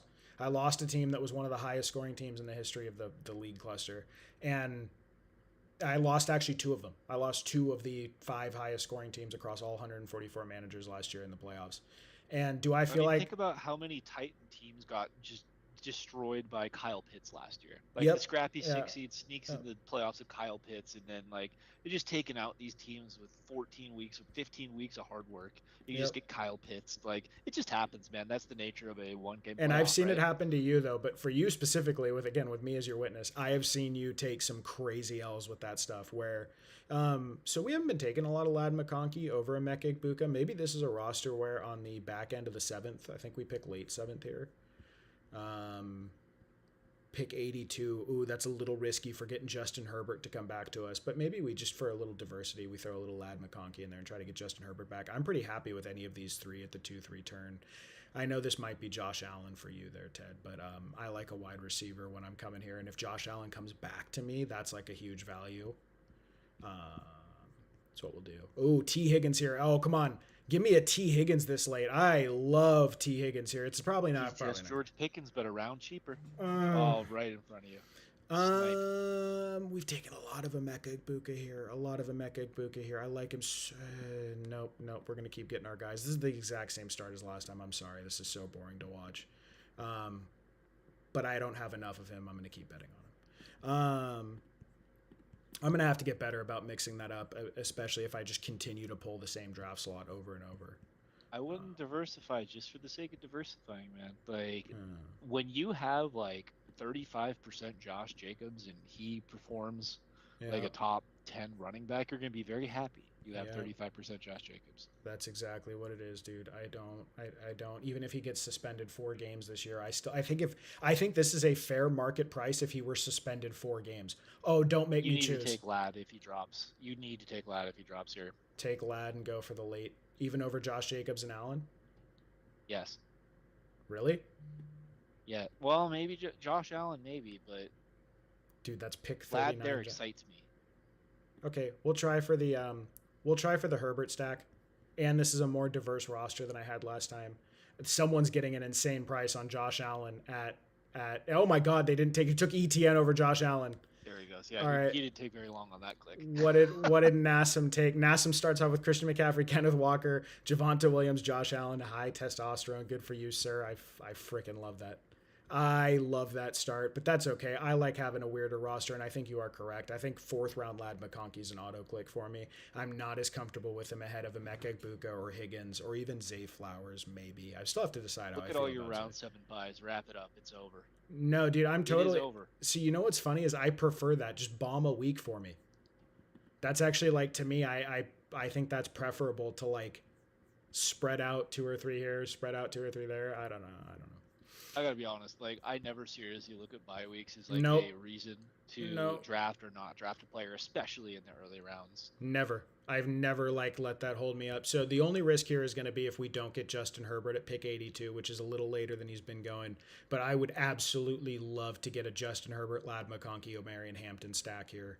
I'm not taking him at 63, where I would have to take him to make sure he's locked up. No, I was watching a video. I think it was Josh Norris had Ryan Heath on their show, and Ryan Heath was talking about he was trying to find this season's JSN, and Lad McConkey was one of the first names on his list this Mm-hmm. year. Do you think that? I know you're a big Lad McConkey bull. Do you think that he has the bull case to be like the Jackson Smith-Njigba fourth round pick that like you look back on and go, oh, why was he going so late, right? Like, because I know last year he was by a lot of metrics the third best wide receiver on the team. I refuse to believe that is what Lad McConkey is, though. So JSN, no, because I don't think he'll get the volume. I think you need serious volume if you're going to push a JSN level season here. Okay, we've been taking too much. We've taken Roma Dunze 2 or 3 of the last 5 drafts. We're going to mix it up again a little bit here. I swear to God, I love Jordan Tyson. You are forbidden from taking Carnell Tate. You cannot take him. Well, that's how I have it. I would certainly take Christian Watson before. So do I think he has it in his range of outcomes? The issue for me there is going to be volume. God, this is a wide receiver room that's either going to go incredibly or incredibly south incredibly quickly.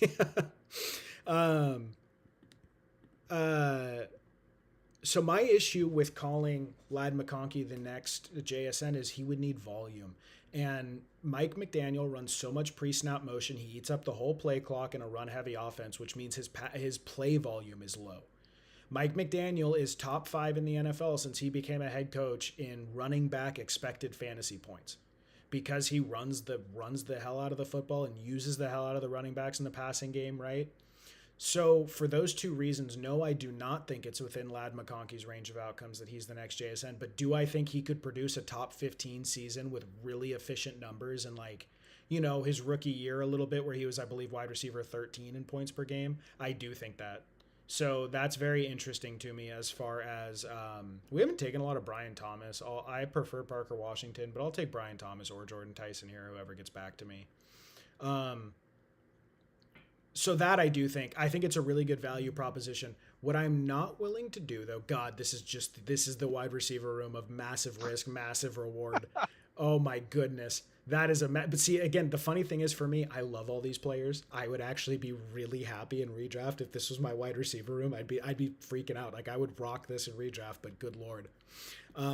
There is not a lot of floor in that room, and we're going to hope we get a Justin Herbert to put a bow on this would be amazing, and Justin Herbert and Tucker Kraft to put a bow on this would be incredible.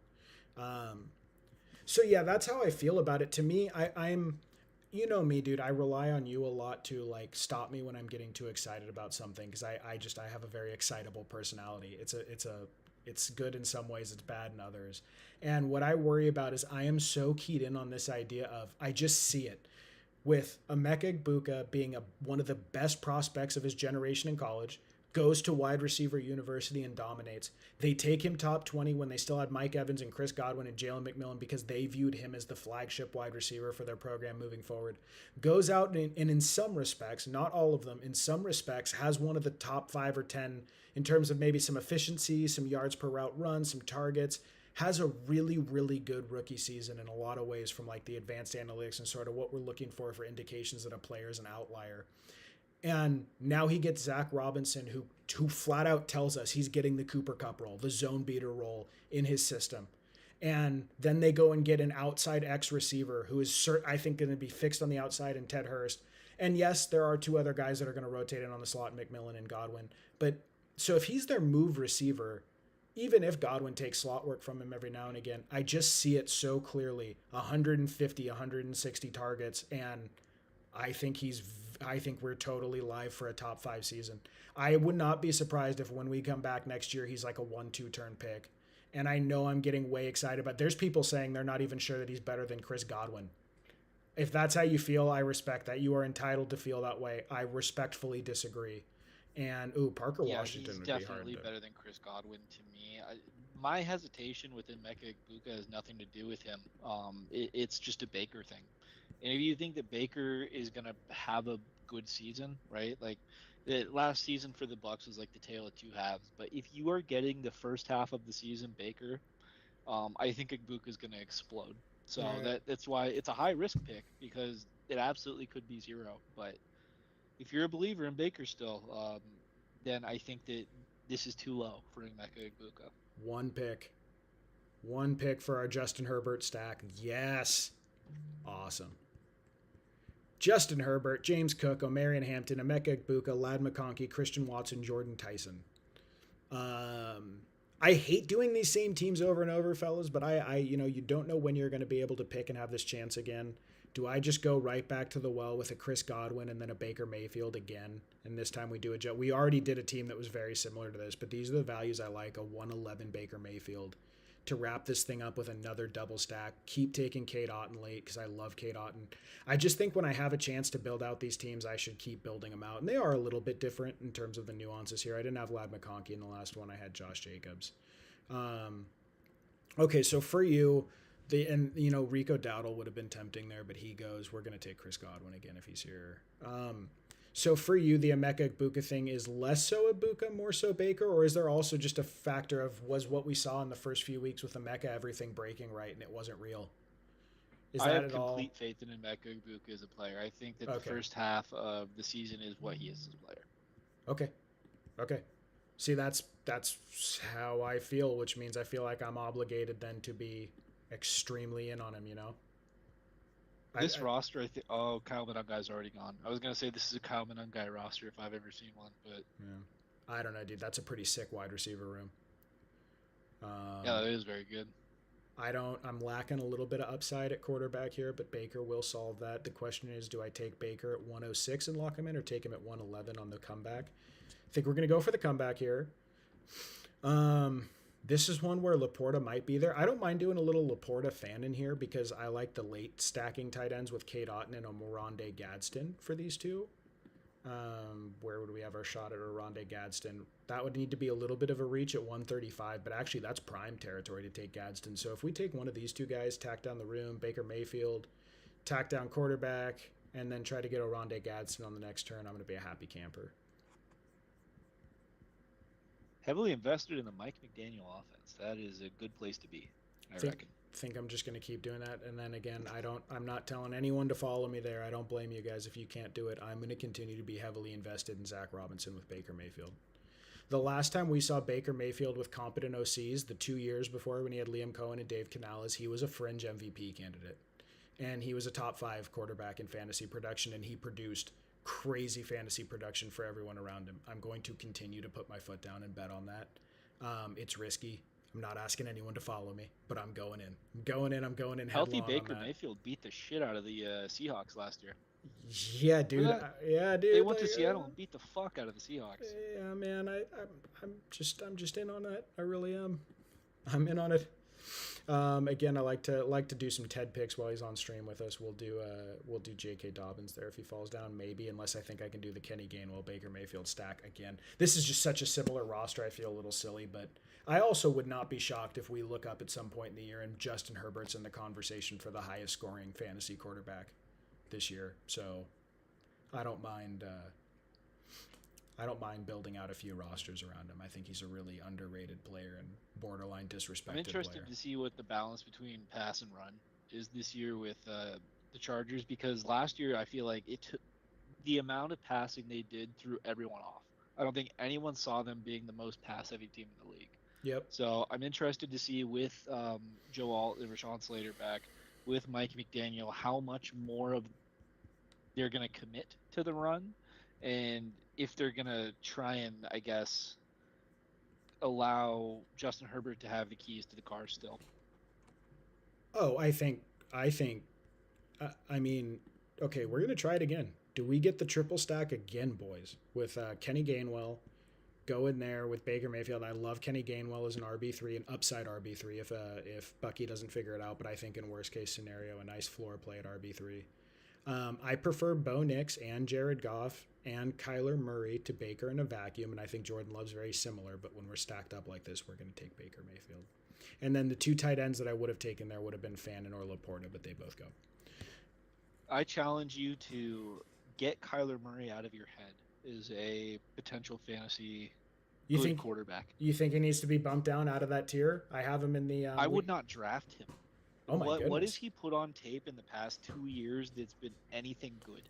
He's been a top 12 fantasy quarterback his whole career. He's been top 6 more years than he hasn't been in his fantasy career. So that's what I would say. But go ahead, argue against it. He's very Justin Fieldsy to me at this point in his career. Okay. Yeah, I mean his passing per game numbers have declined every year, right? I don't know if I feel great about that. He can't hit a guy in the end zone. Like, you're praying for the scrambling. Which, I mean, that it is fantasy points, right? But I think there's a non-zero chance he just loses his job or completely flames out. Which, I mean, you're playing to win, right? So I guess it doesn't really matter, especially in best ball. But in a redraft, I would not touch Kyler Murray with a 10-foot pole. Okay, guys, so we do it again. This time, instead of backing up Josh Allen, we're backing up Justin Herbert, but we do get our stack again. Really liking a nice correlated roster here. Justin Herbert, Baker Mayfield, James Cook, O'Marion Hampton, Kenny Gainwell, right? So both our running backs correlate with both our quarterbacks, and in this case, as a receiver. And I actually think Marion Hampton's live as a receiver, too. And then just that is a triple stack. We have both wide receiver ones in theory. I guess some may disagree with the Mecca Buka thing. Feeling great about that. What we're going to do is throw these tight ends in here, and any of them we're going to take, but then we're going to reach a little bit on a Rondé Gadsden to get the stack. So we want to anchor it with a guy that's more steady than Gadsden. We'll reach 5 or 10 picks on Gadsden to stack him up with Herbert. We will get Cade Otton late. This is a roster that is it's either going to really work out or it's really going to not with that wide receiver room. But I think if these guys hit their upper echelon range of outcomes, this is one of the better wide receiver rooms you could possibly get drafting in the 3rd, 4th, 5th, 6th. So Just checking the chat to see if anyone commented. no one chats yet. No one. No, dude. Just talking into the void. But that's okay. We should turn on super chats. Oh that yeah. way people can donate money, so we'll read their chats. But I gotta be honest, I've only looked at chat once or twice the entire time. So if you had super chatted, I wouldn't have said it. Anyway. I have it up next to me. I have like my second screen to the right. No, man, I'm kind of just hoping, these are like cool to rewatch, see how people are drafting, see what people are doing. I just want to get our stuff out there. I'm not expecting people to like pile in and tune in for a while. You have to be, you have to work, build up a presence to get stuff like that. I totally get it. It's a very saturated space. And I would actually say, Yanni, what are your thoughts on using AI in kind of building off the Reddit thread from the other day? Using AI, so it's that one's weird though, right? Because if you're using AI to write articles, I think you should hate people that are doing that because like who cares? Why should I read you? I'll just ask AI what it thinks. But I cannot understand that the moral controversy it causes to use AI to generate images attached to your articles, like ranking images. I thought that was so weird, dude. That was one of the weird. I did not expect that at all to be like this point where people are treating it like a civil rights issue. You know what I mean? Dude, that's like, kind of what it's become. Yeah, that really is what it is now. Like, dude, that's what I would expect if I said something like racist or homophobic and someone goes, "How dare you?" I got like the "How dare you" for AI generating rankings images.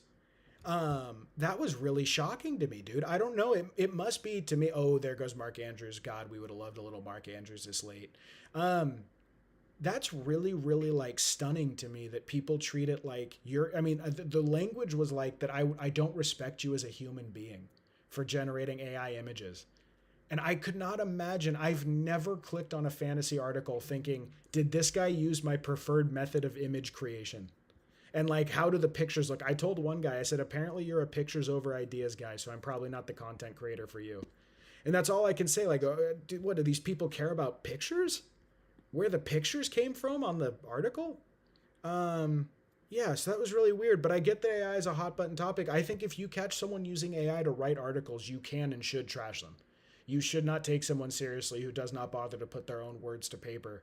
But to generate images. Can I sell you? Oh, he just won. I was going to ask if I could sell you on some Chris Rodriguez here instead of reaching on Gadsden, but he's gone now. So. Maybe. I just want to get the stack going. I like these nice correlated rosters. This is too early for Chris Rodriguez. I think Keaton Mitchell's a really good one back here. But that is another correlated pick. Well, yeah, but I don't necessarily like if Keaton goes nuts. O'Marion Hampton was a bust in the top 15. So it's like you kind of already staked your territory out there with there. Okay, but I'm really happy. I love Dallas Goedert, as I continue saying. We will come around. Where are we going to take our Cade Otton share? I like being clear on this stuff. 178. So we'll take Cade Otton like 10 picks above ADP at 178 to round out that tight end room. Don't need to think about tight ends. We keep living in this range of running back that we're trying to hit when we're in here. I know most people would say you need to add a quarterback to this room. I'm totally comfortable with Justin Herbert and Baker Mayfield. But like if I would add a quarterback to that room, but yeah, if Malik Willis or Sam Darnold or CJ Stroud falls, just because the value back here is so bad anyway, we will look at it. At least for like my onesie strategy for underdog is if I can get a premium guy in the boat at quarterback or tight end, a lot of times I'll be happy to only take two of them. Justin Herbert, like I think that his upside case is a premium guy in the boat, but Yeah, you're not it could sold also on it. not go right. But Yeah, then, well, you're so correlated though. If it doesn't happen, then does it really matter, right? It would just that's be, yeah. hey, maybe I can take these 18 or 19 points on a down week Yeah, I versus actually like yeah. 10 or 11. That's fair. I mean, we'll see if some of these guys swing around. I just don't have any stacks with any of them. So like, does does adding an unstacked Bryce Young offer me much security? If I'm taking scores from Bryce Young, I think something went really wrong. Like I think this roster's dead in the water if I'm like it needs a Bryce Young score. But that is true. Um, so maybe we'll take one of these two guys if they're there. If not, we can take a look at Geno Smith coming back around. But that puts us in risk of not You're getting a K little on. light on running back too, I would say. Because if James Yeah. Cook or Hampton go down for any reason, I don't think you're going to be able to take weekly No. fantasy scores from Kenny Gainwell. No, but again, right? I feel like I'm being repetitive with my thinking. If James Cook or Kenny Gainwell or if or Marion Hampton or James Cook go down on this roster, you're done. You are done. You're a dead man walking. Pack it in. Go home. That's the nature of double hero running back and why I understand a lot of people in the industry are saying to not go as heavy into it this year. I do understand that. But yes, I would ideally like to get an Isaiah Pacheco here or a Jonah Coleman who now goes. CJ Stroud, I'll take if he's there. It's going to be a little weird if these guys don't go because Strange is by far the best value for me. But we can throw in a little Ty Strange J just Spears. goes. Yeah. So I'll take one of these two. That's actually a pretty good slide on Stroud. Gives us our third quarterback that you were alluding to. Opens up some late stacks for Stroud, and then we'll take one of these two running backs here.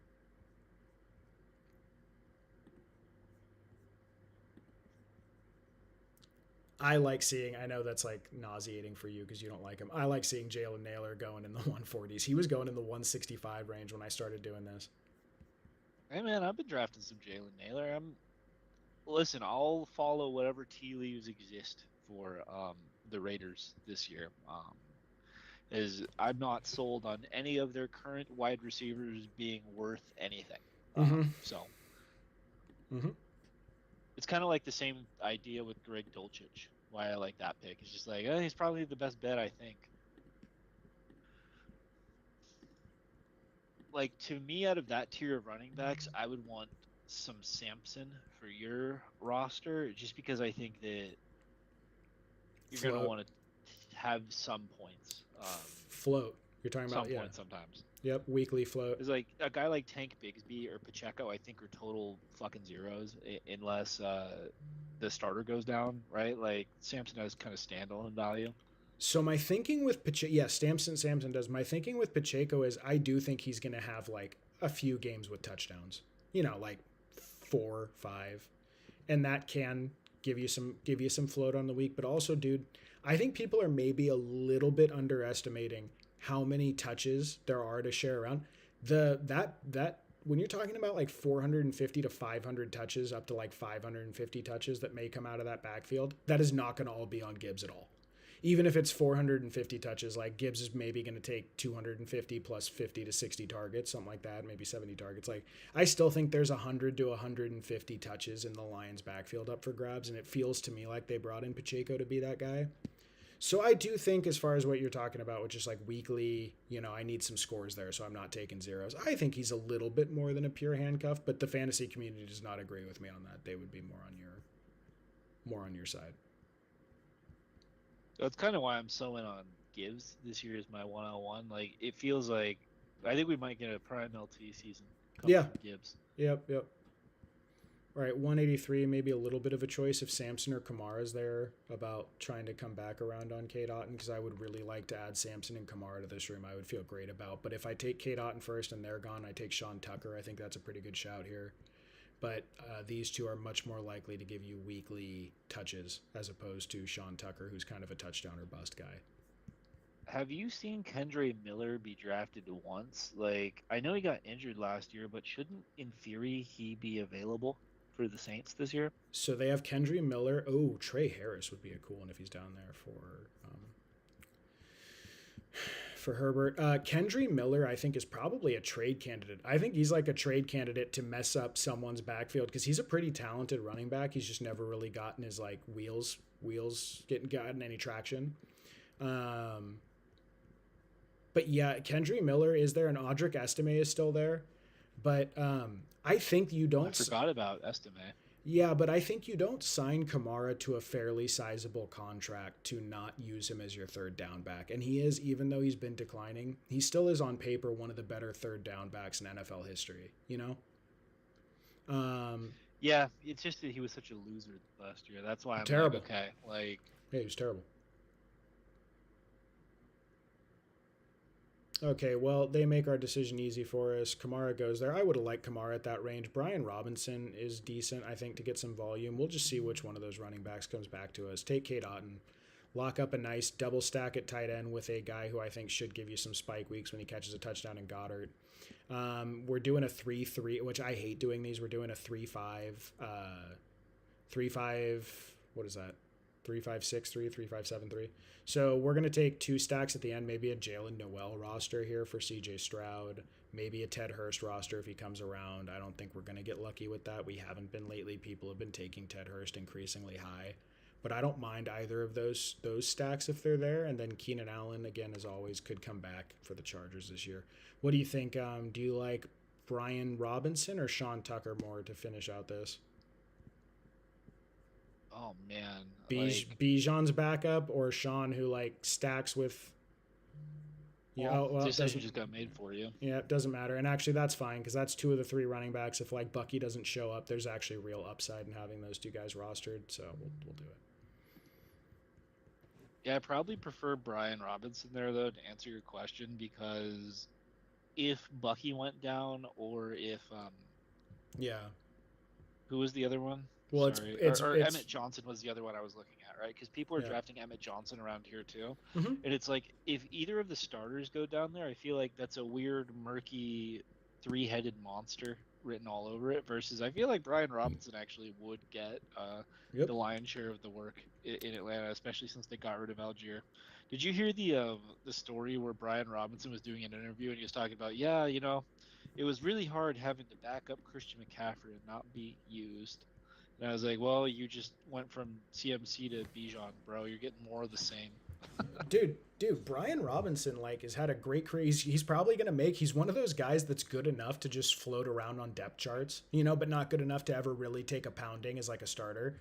Brian Robinson will probably have like $30 million career earnings and a pretty low mileage body when he retires in the NFL at like 30, 32 years old. That's a pretty good life. Like, calm down, man. And I think he's gotten more opportunity than he should have, honestly. Like, I was the number one. Oh, God, what's that guy's name? He's on the Patriots now. On the Patriots now, a running back. Yes, he tore his knee up last year. The guy Mike from Fantasy Footballers loves him. What? Remember the Washington running back that everyone was obsessed with? I swear to you, I don't know what you're talking about, and I'm pretty good with that. Hold I on, cannot. I'm Googling it.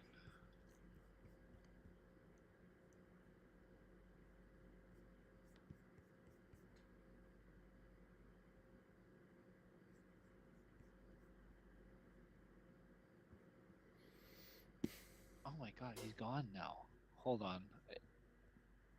This kind of illustrates my point of how far this guy has fallen from grace. The Patriots haven't put out their depth chart yet.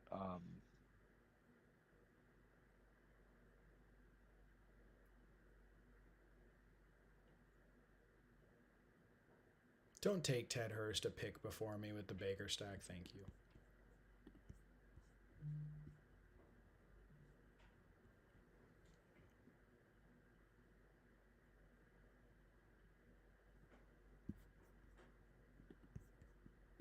Antonio Gibson.